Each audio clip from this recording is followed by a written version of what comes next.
But at some point, you just have to say, well, I know that that would be a popular thing to do, but it's not a wise thing to do. This podcast is brought to you by Blackaby Ministries International. To find out more, visit blackaby.org.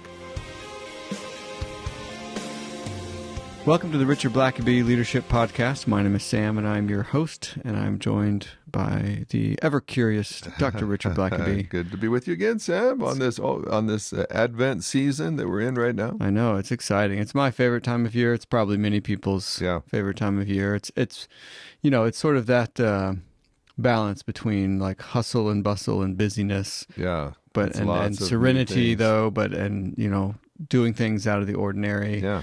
Always trying to balance the craziness of the holidays with just, try and find some peace in there as well. Yeah. But I wanted to mention just at the top of the show before we dive in today that you're going to be at the Cove, the Billy Graham Training Center there outside Asheville. That's going to be March 24th to 26th of next year. You're going to be speaking on Revelation. Mm-hmm. I think it'll be a really revealing time for people. That's you can't obviously cover all 22 chapters in depth, but I'm going to try to. I've looked over that material and I want to just lean in to some of the most interesting, controversial, inspiring chapters, and so it'll certainly get you thinking. So bring your notes and Bibles and there was always a Q&A time, and so I'm happy to try to at least answer some questions maybe might not get to and otherwise. And I've already just heard from a number of people saying we're going to be there. There's some faithful ones who seem to come every year. Yeah. Even back when my dad and I were doing this. But anyway, it's always a real highlight. And I just think with all the stress and the strain so many have been going through that the Cove is designed just to be a place to get away, kind of just quiet things down, hear some good teaching, and if you come as a couple or with a group, that you can just sort of process stuff. And so I've heard from a number, but if you or some of our listeners sign up as well, just send a note or something. 'Cause I'd like to kind of be alerted ahead of time, just to be watching for people, and definitely want to at least say hello or talk to you, share a frozen yogurt together or something. But if you're coming, don't just sit anonymously back in the audience somewhere. Be sure to come and visit with me. I want to see you and meet you and get to visit with you. Well, we'll leave links to that as always in the show notes, and you can go to thecove.org to see all of their upcoming events. But today we're doing something that I always find fascinating, and that is looking at the life of leaders that have gone before. And we're going back into the annals of history on this one, ancient times, perhaps. And so tell us, Richard, what do we have before us today? Well, I want to look at another one of the Roman emperors. This one, Hadrian. Hadrian lived from 76 A.D. to 138 A.D. When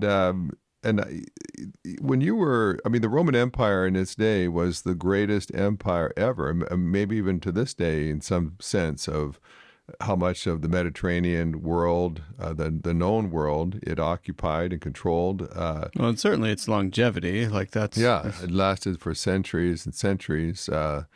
And I think somewhere around like the 700 AD or BC is sort of traditionally when Rome was founded. And of course, they weren't an empire to begin with, but and they last until the 400 BC or AD, and so over 1,000 years. In fact, that's kind of what Hitler was trying to do with the Third Reich, was to have his own 1,000-year reign, or he wouldn't live 1,000, but he'd start something was his vision, and he obviously fell far short of that. But just the power involved. No person. There have been lots of kings before, but nobody that ruled an empire the size of Rome's. And so it required a different kind of leadership, different kinds of temptations and pressures, and so very interesting looking at some of the Roman emperors. And of course, I've got a shelf here in my library with various emperors.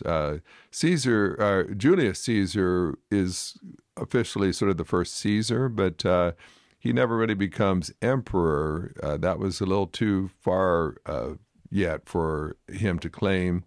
But his nephew, Octavius, will become Augustus and Caesar Augustus, and he's kind of officially considered the first emperor of Rome. And so one of the things that I was looking at earlier was, I think in part as I was kind of studying the book of Revelation, a lot of people believe that Revelation and that was written by the Apostle John, and that it was somewhere probably in the 90 AD when he wrote that. And if that's the case, John would have been an old man, probably in his 90s, and Domitian would have been the emperor at the time. And so some people, there's lots of questions. You have to come to the Cove and get my definitive word on this. But some people think, well, maybe this was actually during Nero's time, because Nero obviously was an enemy of Christianity and persecuted them. But a lot of people have felt like this might have been under Domitian. And so I really wanted just to know more about Domitian. What kind of emperor was he? If you read the book of Revelation, it just seems like government leaders were quite cruel and evil and so on. And so I read a biography on Domitian, and that kind of led me then to read one on Trajan and then one on Hadrian. And but if you know much about Roman history, Nero was an egomaniac. He thought he was a great artist, and he didn't really know how to rule the empire very well. But he loved to act, and he was quite depraved. He had a husband and a wife, and he was quite cruel. He murdered a bunch of family members, including his mother. It's suspected that his mother actually assassinated the Emperor Claudius so that Nero could become the emperor instead. And then Nero ultimately has her murdered. And so very cruel, diabolical person. And finally, people just kind of had enough of him. And a Roman general came down with his army to basically capture and execute Nero. And Nero was forced to commit suicide. He knew that this enemy was coming. He knew he couldn't get captured or he'd be tortured and treated cruelly. And ultimately, he kills himself. And for the next year or so, there's a battle between about three different generals, and they all, at one point or other, they become they declare themselves to be the emperor, and then they get overthrown, and it kind of goes back and forth. Just a crazy year, where in about a year you've got at least three different emperors. But eventually, one of Nero's most trusted generals, Vespasian, he comes in from Israel area with his army, and Vespasian is at the latter part of Nero's reign is when in 70 A.D. the Jews had revolted and were trying to throw off the Romans, and so Vespasian had ultimately come in and was putting down the rebellion, and ultimately the temple would be destroyed and so on. But Vespasian comes back from that area and takes over and becomes emperor, and so he begins the rule of himself and then his two sons, and ultimately all the treasure that they're going to take. Of course, the temple was loaded with money. Jews from all over the world would send in money every year to the temple, and so they take all kinds of treasures. In fact, Vespasian's son, Titus, he is going to take the veil that separated the Holy of Holies, and he's going to hang it in his palace. And so they're going to take all these treasures, and ultimately what he's going to do with a lot of those treasures is he's going to build the Colosseum. And so Vespasian's the one who's going to initiate that, and every emperor wanted to leave some kind of monument to himself. And so, in fact, it was as emperors are wont to do. Yeah, and so ultimately, I think originally it was called something like Flavian's or Vespasian. The Flavian was kind of the name of his family, but it was something like the Flavian Amphitheater or something like that. Yeah. Ultimately, just became known as the Colosseum. But But that's going to come primarily whenever you see that beautiful ruins of the Colosseum. That was largely paid for by the Jewish temple and the destruction of Jerusalem. And so Because this, it was, we see it now sort of in stone ruin, and it's, because Carrie and I visited yeah, Rome, I and you would come love out of the to do metro, and it's just right there, and it's incredible, even in its ruined state. But back when it was built, it would have been adorned with most of the gold that came from yeah. that temple. Yeah, I mean, it was supposed to be a seat about 50,000 people. Yeah. You didn't pay admission actually to attend events there, but it was kind of hierarchically seated. You had the emperor sat in his special booth, and the cheap seats were up at the top. But it was so magnificent back in the day that you could have naval battles. They could actually fill the whole floor with water and have ships in it and sailing in the water, and then they could drain all that out, and they could have lions fighting with gladiators and so on. It was quite a spectacular thing. But so Vespasian comes in, and he starts, and after like a year of civil war with these various generals all fighting to be the emperor, people were just kind of grateful to finally have Vespasian that was more level-headed and wasn't nearly as ostentatious as Nero had been. He's a military man. He's a general. He's not trying to do all these crazy things like Nero did. But then Vespasian dies, and his son Titus takes over. And Titus is actually the one that ultimately conquered Jerusalem, destroyed the temple, and he comes back. But then he dies quite early. He only lives just a couple of years, not very long.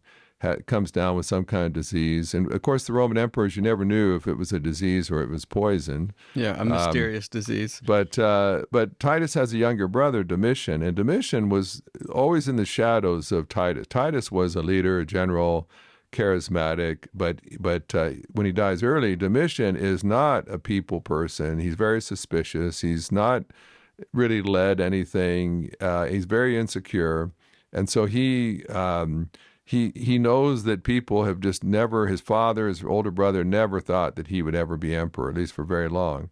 But all of a sudden he's thrust into that role. And so he's constantly suspicious of people that don't think he should be the emperor. And he gets quite paranoid, and he's just not a popular emperor. In fact, people just hate him. They loved his brother, they loved his dad, but Domitian becomes this very cruel tyrant that people hate, and ultimately, and he's the kind of person who kept a list of names of people that he intended to kill. And one day his wife, as emperor, kept it like under his pillow. And at one point, his wife, I think, finds the list, and her name's on the list, as well as most of his direct reports. And so those direct reports develop a plan, and they assassinate him. Yeah, people don't like being on hit lists. No, that's not good for morale. And so they kill him, and so they got to find somebody right away, because they don't want another civil war where you've got all kinds of armies fighting. And so they get a guy named Nerva who's not that ambitious. He's a senator. He's a wealthy aristocrat, just quite happy to live in his villa and just have a comfortable life. But they put him in charge, and they suspect that he probably was involved. He knew what was going to happen, because he had to agree to let them make him emperor. And so they do, and he tries to just calm things down, and he tells, because Domitian would like arrest senators and have them executed or exiled. And so Nerva says, that's not going to happen. We won't do that. But the Praetorian Guard, which was the toughest, the secret police in a sense, the security forces, basically the bodyguard to the emperor. They were the only people allowed, actually, the only soldiers allowed in the city of Rome, because they didn't want generals coming in with their armies and taking over all the time. So the only military force in Rome was the Praetorian Guard, and so they are not quite so happy about Nerva and Domitian being killed, and so they kind of have their own little coup and basically tell Nerva how things are going to be, and they let him stay on, but they're kind of telling him they're going to, this is how it's going to be, and so on. And they want the people who killed Domitian to be executed, and they do a bunch of stuff. It's pretty nasty, and Nerva's humiliated, but he realizes, well, they don't take me seriously, but I've got to set up for an heir, and I've got to have someone that will be able to put these guys in their place. And so he ultimately, in Rome, a lot of times for various reasons, they didn't always have a lot of kids, a lot of sons, and so Nerva so what would happen is they would adopt a son, and of course that background is very interesting when you realize when Paul talks about we are adopted into God's family, that He's the King of Kings, and we're made fellow heirs with Christ, and so on. And so he adopts Trajan, who's a general, a military man, and so Trajan ultimately becomes the emperor, and we did a podcast on him, and I've written a book review on his biography.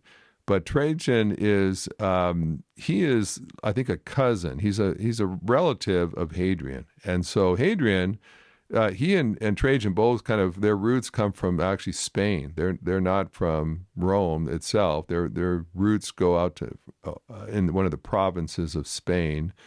And so Hadrian, when his dad is 40, his dad dies, and a lot of the Roman men tended to marry women that were much younger than them, and so the men often die while their sons are still quite young. And so Hadrian's about 10 years old, and so Trajan takes over for him and kind of becomes not necessarily a father to him. He doesn't adopt him until much later, but he becomes a guardian and tries to kind of guide him in his career. And so as Trajan is moving up in his own career and ultimately become the emperor, he has this Hadrian kind of under his care and his watch. The interesting thing about that is that a couple things just about Hadrian real quickly is that he loves the Greeks. And the Greeks, although they've been conquered militarily by the Romans, they have this very rich culture of gods and art and poetry and music, and Hadrian loves all that. And it was kind of considered a bit un-Roman to get too much into poetry and art and the soft kind of things. Rome prided itself in being manly and tough, and the Greeks all had beards. But the Romans were all clean shaven. They didn't, a man didn't have a beard. Well, obviously, I side with the Greeks. Yeah, you're a Greek god like Sam. But Hadrian liked wearing a beard, and so actually one of his contributions is that when Hadrian ultimately becomes emperor, it becomes okay for men to have beards now, and all the men are. I like him already. They're throwing their razors away. It's like, oh yeah, we like this guy, but he loves the Greeks, and he loves he loves poetry. He actually writes a lot of poetry. Hadrian will write his own autobiography, which was ultimately lost. There's no copies available anymore, but he's that kind of person. And so, but Trajan is his predecessor is a general.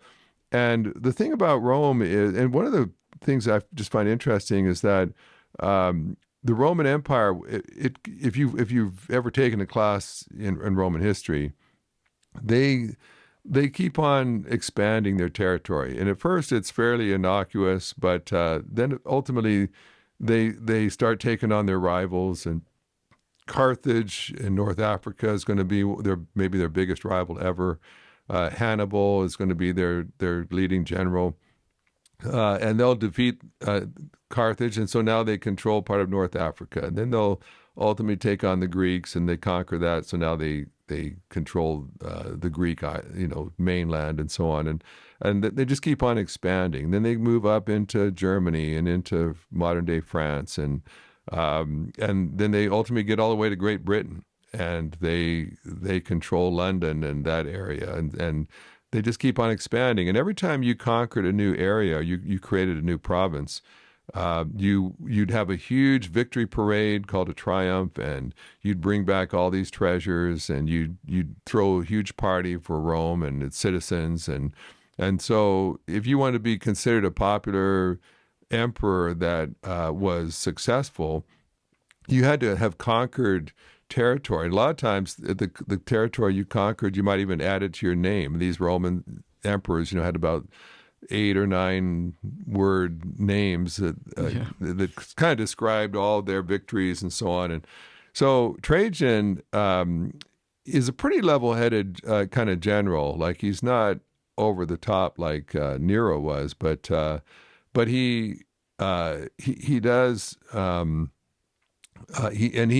Trajan's the kind of guy that he leads from the front. So he when his soldiers are marching, he walks along beside them. He eats their rations. He is up at the front, and when he's commanding the armies when they're fighting and so on, he's very much a hands-on general emperor.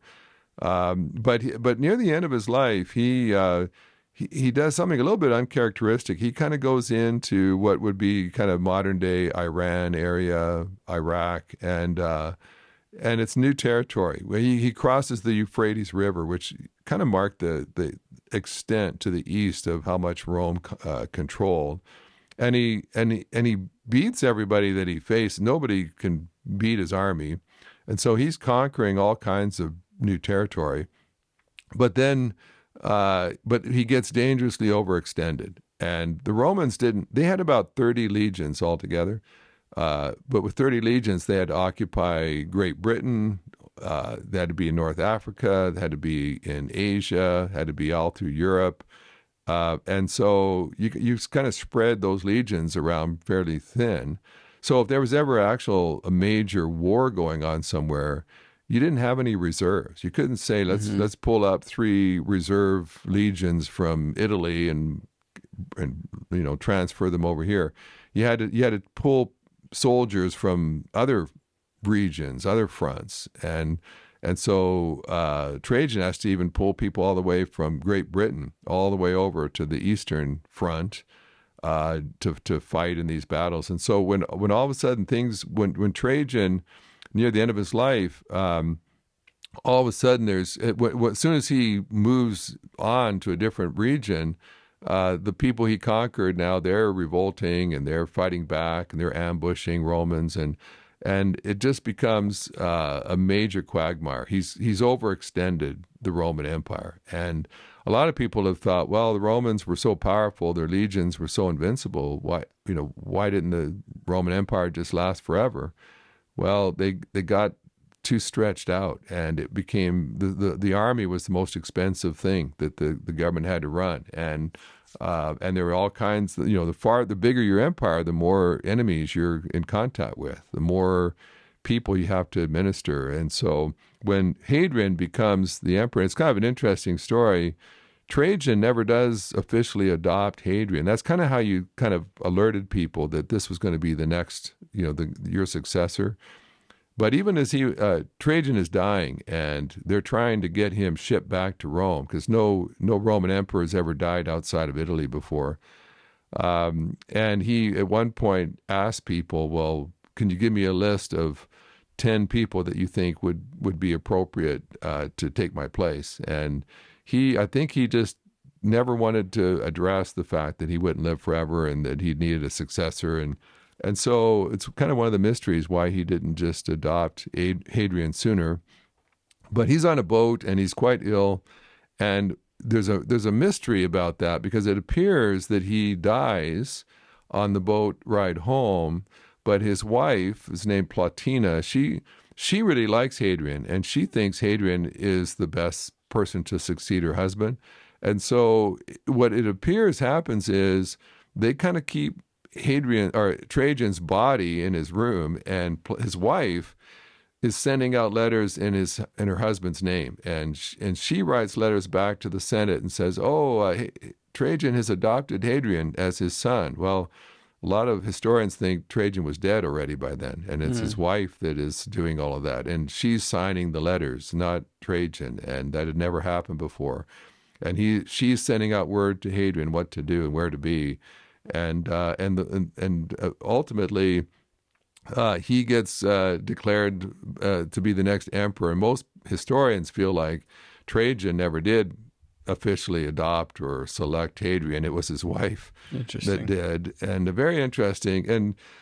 And so just a couple things about Hadrian. One is that he makes a very unpopular decision, and that is he says, we can't just keep expanding. We can't just keep adding on indefinitely. We've reached the limit of what Rome can handle. And the maximum number of legions was about 30. And he just says, we can't afford more legions than that. We can't afford more governors controlling more provinces. And so he ultimately builds a wall that he becomes most famous for. And there, you can still see some of that wall. Maybe you've seen it up in, it was in Great Britain. Yeah. It's probably the most famous. I think we may have seen part of it. But it was to keep the Scots from invading from the north, which there weren't necessarily a ton of Scots. And, well, it doesn't take many Scots to be a they bother. start playing their bagpipes, things can happen. But and he built walls down in Germany and in North Africa, and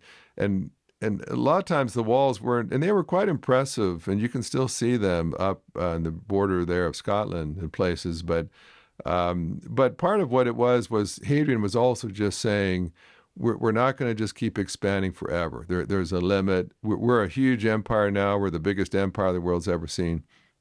This is good enough. And but of course that's very unpopular because the Romans are very aggressive and they want to keep conquering, and it seems kind of like a wimpy way to act. But it's really quite a, in one sense, a very astute move for Hadrian, because he realizes the bigger the border we have, the more miles we've got to defend, and the more enemies we've got to subdue now, and the more places we can get attacked from, and I think such a big part of it too is just that, you expand your army, and really the only way to pay them is to go conquer more places to get the treasures, and it's like, well, that's going to be a cycle that'll eventually run out. Right. You can only go so far, and so he's Trajan. Of course, he had conquered a bunch of stuff, and then he died before he had to really. But he'd created deal with a beehive of storm of problems, but he died before he had to deal with them. And so Hadrian just says, okay,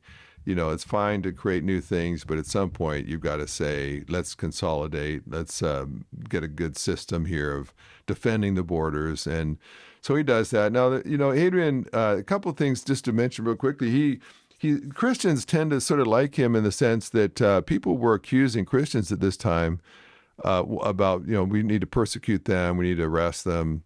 And Hadrian, very interestingly, in a lot of ways, was quite level-headed, and he actually got more upset at the people accusing Christians. It was like a ancient version of cancel culture. It's like, hey, they're a Christian, and they would lie about Christians. They would have all kinds of huge stories about them, and they just need to be persecuted. And Hadrian just realized a lot of it was. The problem was not really the Christians. It was the people wanting the Christians' property and wanting to get revenge on them or to kill them. And so he actually was much, much harder on the people who accused the Christians. And it was a sense of justice to say, he said, I'm just tired of people. Just because you accuse somebody doesn't mean it's true. And it might be more your issue than the person you're accusing. And in Domitian's day, that system was used very brutally, where if anyone who accused someone else of being a traitor, you could get people killed for that. And so Hadrian saying, we're not going to have an empire where it's run by just who's accusing who, and any lie just is accepted as truth. And so in that sense, the Christians benefited greatly from that, because he put a stop to just wanton kind of accusations and lies and slander and so on. And he because he wasn't conquering more territory, he began to really discipline the Roman legions and train them and have higher standards. And he really wanted competent leaders, not just friends and family, but people that could actually lead well. And so most people say that one of his great contributions was that he got things organized, and he had higher standards. And so they maybe weren't conquering more, but the armies were in better shape and better prepared to take on invaders. And And one other thing, though, that he does, which is quite interesting in light of today's history, and that is that the Jew, he came back and he decided he loved everything Greek, and so he wants to basically kind of turn Jerusalem and Judea into a Greek cosmopolitan kind of place. He wants to build like a temple to Jupiter on the Temple Mount, and he wants to do a bunch of things like that. And he kind of thinks that these Jewish people, they were conquered back in 70 A.D., and now this is some 60 or more years later. So that, they're a done deal. And so he starts to do a bunch of things that are very, very offensive to Jews in Jerusalem, and to put Greek gods in places that were holy places for the Jews. And so there's a revolt. Bar Kokhba is the guy who leads it. He's a Messiah type figure, and it becomes a huge problem for Hadrian. And he's got to transfer all kinds of soldiers to the Jewish front once again, and it's a major fight. The Jews put up a heroic fight for some time. Eventually, they are captured and they are killed and executed and imprisoned, sold as slaves. And Hadrian decides that at this point, we're not going to put up with this. I don't want trouble from the Jews anymore. And so he basically outlaws Jews from being in Jerusalem. And he just does a number of things. He actually takes, up until that time, Judea was its own province that was run by people like Pilate and others. And he merges it with Syria, and he actually calls it basically Palestine, Syria. And so in about 135 A.D. or so is the first time the word Palestine is used. And the Jews are exiled from Jerusalem. And there's actually a pillar dedicated to Hadrian that is placed where the Holy of Holies used to be in the temple. And it's interesting because there's so much debate today about Palestinians and Jews and so on.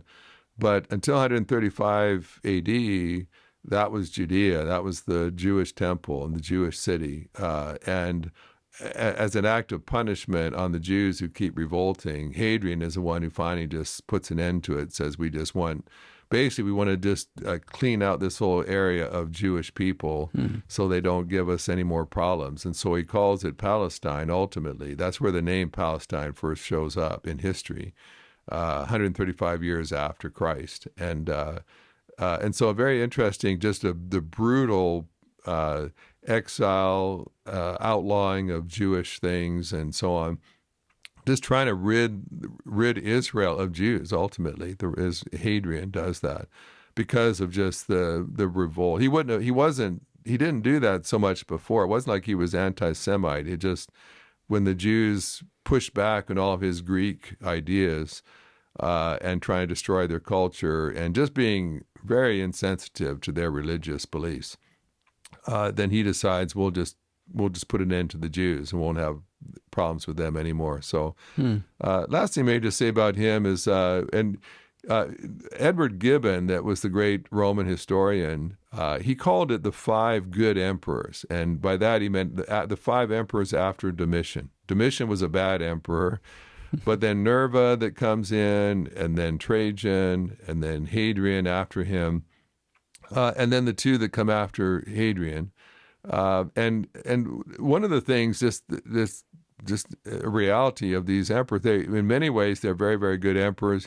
Gibbon thought they were great, but they had their own personal issues as well. Trajan, apparently, he was married, but apparently he preferred boys for his sexual pleasures over his wife, and so he was on very good terms with his wife, apparently. But they had different arrangements back then. He hung out with boys, which, of course, to us is so shocking. It was not the kind of thing necessarily that was flaunted, but that's what happened. And then apparently Hadrian was also disposed that way, and so he was married also, but very estranged. And so, of course, these 2 emperors had no kids, no children, and And so Hadrian ultimately doesn't have any heirs to pass on the empire to. So he ultimately he has a boy that he's quite fond of. I think just as a boy. We're not sure if sexually or not. He's only about 10 or 11 or so at the time, but he feels like he would make a good emperor, but he's kind of young. And his name is Marcus, and so he selects another aristocrat, a senator named Antoninus. I'm not sure how to pronounce that name, and he adopts him and says, "This will be my heir." But then he asks this Antoninus to adopt Marcus, and he says, basically, I want this guy to replace you eventually. And so Hadrian's one of the only emperors basically to select two people down. And so, and his plan works. And so this Antoninus is a good man. He governs well, and he adopts Marcus. And then when he dies, Marcus becomes the emperor, and he's known as Marcus Aurelius. And so right through Marcus Aurelius are some pretty good, as far as governing and ruling. And so the only problem is that Aurelius, he decides to just let his son take over. So Trajan and Hadrian did not have hereditary rule. The problem with hereditary rule is if you raise a son who's worthless, then the empire's in trouble, right? You might want your son to rule, but he's not the best ruler. But Hadrian and Trajan, at least Trajan's wife, they picked people they thought could actually lead well, and they do lead well. And so Aurelius, he has his own son whose name is Commodus. And if you've ever watched the first Gladiator movie, it's sort of loosely based on that story. The old king, the old emperor. Most people don't think he was actually assassinated by his son in that movie. His son smothers him with a pillow and kills him, takes over. Now history does say Commodus was worthless and no good, and his father was a very noble ruler. But that, if you've ever seen Gladiator, it's based on that. And ultimately Commodus doesn't die fighting in a ring with Maximus. But he is assassinated. They finally do him in, and so it kind of comes to the end of what Gibbon called the five good rulers. But if I just kind of wrap up Hadrian, I think what he does do is he tries to show some just realism, to say you can't necessarily just be expanding all the time. You got to organize. You got to systematize, and you can't just make decisions just based on what makes you popular.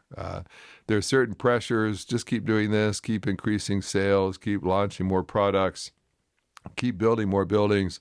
But at some point, you just have to say, well, I know that would be a popular thing to do, but it's not a wise thing to do. And so he did have the courage to do that. And for the most part, he was pretty level-headed about dealing with other peoples. He was a lot like Trajan. He didn't have a lot of pomp and circumstance. He was very wealthy. He was very powerful. Maybe the only other problem with Hadrian was that he kind of thought he was an expert in a lot of things. He was a would-be poet. And so at one point, one of the most famous poets in the whole empire had given a reading, and Hadrian, he was a bit of a know-it-all, and so he corrected this famous poet and suggested a different word would have been better, and so the guy just humbly accepted that. So, thank you, Emperor, I can adjust that. Well, people criticized the poet, said, you shouldn't have just given in to the emperor, like just because he doesn't know poetry a tenth as well as you do. And the poet had an interesting thing. He said, you must allow me to regard as the greatest of scholars the man who commands 30 legions. So he's like, he must be the best poet because he commands 30 legions, and I don't. I even have one soldier under my command. So he said he must be a great poet. And so he was a bit of a bully that way, a bit of a know-it-all. And for some reason, maybe that's why he doesn't end up as popular of an emperor as Trajan and those who went before him, or even Marcus Aurelius later.